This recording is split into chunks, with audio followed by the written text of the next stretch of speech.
The Vegas Golden Knights are seemingly back on track after stumbling and really starting to fall down the standings prior to the All-Star break, even falling to the 3rd seed in the Pacific Division. They've started to work their way back to the top and currently sit at number 1 in the Pacific Division with a game tonight at 9 p.m. against the San Jose Sharks. Now, the past 3 games since the All-Star break have been amazing, so I want to talk to you about what they've been doing right, how they've got back on track, and what they need to do to remain on top. So, if you enjoy this content, please like and subscribe. It truly means the world to me, but let's not waste any more of your time, guys. Let's go and get right into things. As mentioned, the Vegas Golden Knights were really struggling prior to the All-Star break, but very quickly turned it back around. Through the past 3 games, they have scored 17 goals. 17 goals in 3 games is absolutely insane. Insane. That is nearly 6 goals per game. That would by far blow out the best in the league. Now, of course, it's only 3 games. It's not going to go through the whole year, but they've done a great job, and there's a lot of factors that went into this. And I think a big factor, of course, was, as mentioned in a video I did just, I think last week, Jack Eichel needed to get rolling, and seemingly he has kind of done that. The past 2 games, one against the Wild here, where he had 1 goal and 1 assist, got 2 points. He also did that again against the Ducks, having 1 goal and 1 assist right here against the Ducks. He's kind of getting back on track, and it's not like he's shooting a bunch to get these goals, and he only had 3 shots on goals against the Ducks, and he got that goal and an assist as well. The team's really starting to get going now. Of course, Jack Eichel is going to be a big part in it, but they did score 5 goals against Predators with no points from Jack Eichel. I think the biggest factor in it is going to be the fact that these top lines are really starting to perform at a high level again. We're getting goals from your top lines consistently. Chandler Stevenson had 2 points against the Predators. You get an assist from William Karlsson. You get a goal from Alex Pietrangelo, an assist from Shea Theodore, and an assist from Riley Smith, all in the same game against the Predators. You go to this Wild game, which I was supposed to be at. Sadly, I wouldn't make it to due to some other complications. But Jack Eichel, of course, a goal and an assist. Jonathan Marchessault gets you 2 assists. You get down here, Pietrangelo another goal, Waugh a goal, Riley Smith a goal. You're getting production from your top lines, and that's a huge factor in it. The Vegas Golden Knights were on a little bit of a standstill in a cold spell from the top lines. They weren't getting the production that they needed. There was 7 games in like a whole month where they didn't score league average of 3 goals. That's not good by any means. Now you're blowing that out of proportion through these past couple games here. Again, your top line against these Ducks, 2 from Jack Eichel, you get 2 from William Karlsson, you get 2 from Riley Smith, 2 from Shea Theodore. You got so much production from your top line, and it's been a huge factor in that. But not only that, I mean, your bottom lines are doing well along the way. You had Keegan Kolesar scoring some there. You had Paul Cotter in there. You're getting production from top and bottom lines. Now, hopefully you can even that out. When your top line's doing bad, your bottom lines do good, and vice versa. I also think a big factor in how well Vegas has been doing is their goalie play. Now, sadly, in the middle of a incredible game against the Minnesota Wild in Minneapolis, or St. Paul, I believe so, the Twin Cities nonetheless, you had Logan Thompson go down with injury. He only allowed 1 goal in the entire game, and you're going up against Marc-Andre Fleury, your previous star for the Vegas Golden Knights. He did a great job, Logan Thompson did, against the prior Vezina Trophy winner in Marc-Andre Fleury. Now, sadly, he goes down with injury. It's looking like he's week to week. He's expected to be back a little bit sooner than we all anticipated, but I also don't really trust that, because Vegas multiple times now has said that a player is going to get back quick, and then the whole season's gone, or so on and so forth. Robin Lehner was supposed to be back quick last year, ended up being 2 extra months. Mark Stone's injury was not supposed to be that bad. He's probably going to be out the rest of the year.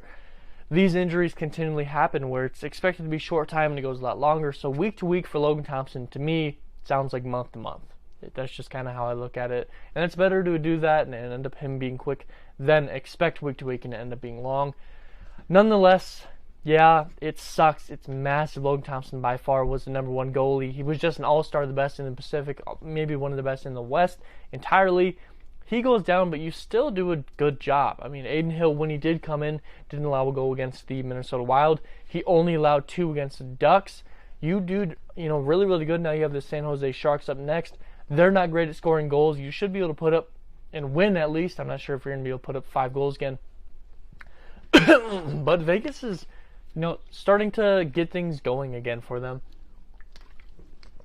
both offensively and defensively. The goals are a huge part of it, but sustaining this high-level goalie play, especially when Logan Thompson's out, is going to be a big part of it. Now, I think Laurent Brossoit will likely start this game against the Sharks. I don't think you're going to throw Adin Hill out 3 games in a row, since he did come in for part of the Wild. Actually, I'm pretty sure Adin Hill was your goalie versus the Ducks, because I think he got an assist, if I do remember correctly. Yeah, Adin Hill was your goalie against the Ducks. You're probably going to see Brossoit come out in the Sharks game. Now, the reports have not come out yet. Of course, morning practice is kind of occurring right now. It's going to depend on who is the first goalie off.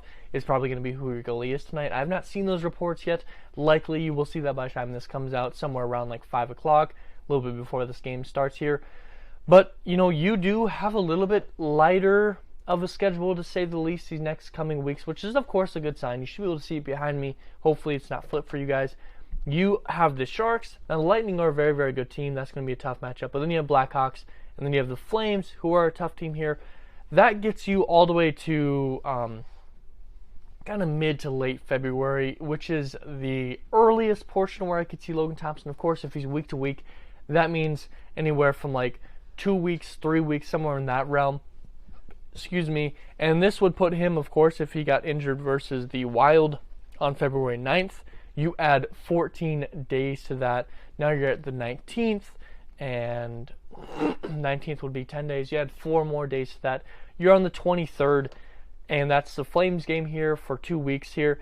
You could potentially see Logan Thompson returning around this Stars game, and that would be the best opportunity for Logan Thompson to get back if he's able to. Geez, sorry guys, my throat is completely cutting out right now, losing my voice. But hopefully you can see him come back on like that 25th, because it really gets a lot more difficult in that stretch there. Okay, there we go. I think we might have cleared it up. It gets really difficult after the 23rd. Hopefully you can see Logan Thompson return in that stretch, because you have the Stars on the 25th, the Avalanche on the 27th, the Hurricanes on the 1st, Devils on the 3rd, and then Canadians. But then you have the Panthers on the 7th, Lightning on the 9th, Hurricanes on the 11th. You have a really, really tough stretch here over, a 2-week period after this next coming few games here. You really want to see Logan Thompson return. That'll be a big factor. But if your offense can keep producing, I think you're going to be able to win these games. And that's been a massive factor in this. So hopefully you can maintain this going against the Sharks. Now, maybe Adin Hill starts, since this was a team he just came off of. You get a little bit of a rivalry, going against your old team. That's going to bring you some extra energy. But I'm just not sure if you want to put Laurent Brossoit up against the Lightning. That's why I think he'll probably be tonight, and then Adin Hill will be Saturday. Although, that's a pretty big gap. You could almost potentially start, Adin Hill through like 3 straight games, because you have that big gap. You have Sunday, now you have Wednesday, that's 2 full days. Then you have Saturday, that's 3 full days. And then Tuesday again, you throw Laurent Brossoit out there, and then you can get Adin Hill back for the Flames. There's, a couple different ways you could look at this. But I think goalie, although you're doing great, 5-5-7, you're doing a really, really good job at scoring. I think the goalie might be the most important factor in how Vegas kind of plays out the remainder of this stretch without Logan Thompson, and hopefully he's able to return a lot quicker than we expect. But just scoring goals, something that Vegas was really, not able to produce before the All-Star game. I'm very happy that they were able to come back immediately after it and put it up right away and wipe away any worries that a lot of us fans did have. Hopefully they can maintain that. I mean, if they can keep this up, they could quickly, solidify that spot in the first seed and get a lead back going. Now, there's no guarantee you're going to be able to win that seed, because of the fact that everything's so tight right now. I think you're only 1 up on the 2nd seed in that Pacific Division at this current moment, 68, and I think 67 is the next place behind them. So you're not going to be able to guarantee your spot this early in the year, but you start getting in a roll here, you win 3 out of these next 4 here, you might be able to create a little bit of buffer for yourself before Logan Thompson is able to return, and just spread that buffer. It'd be nice to get somewhere in the realm of like 10 points ahead prior to the last kind of month or so of the year. That'd be really, really good. So if you can keep the scoring up and get your goalies back in place, I think Vegas, kind of back on track, kind of got some things going for them. But what do you guys think?